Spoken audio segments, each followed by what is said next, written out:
Аржентина от Мондиала в Катар. Енер Валенсия, града!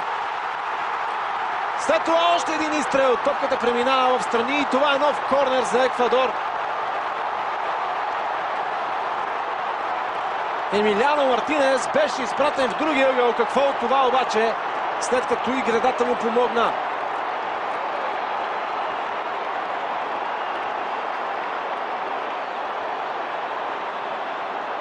Падна в футболист на Еквадор, който обаче в момента на удара по топката на Енер Валенсия, а това е Пиеро Инкапие, се намираше в наказателното поле и точно за това няма да има ъгълов удар.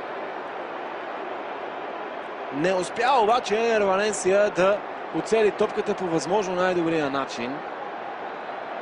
Недостатъчно добро изпълнение на Енер Валенсия. И то от един от най-опитните му играчи.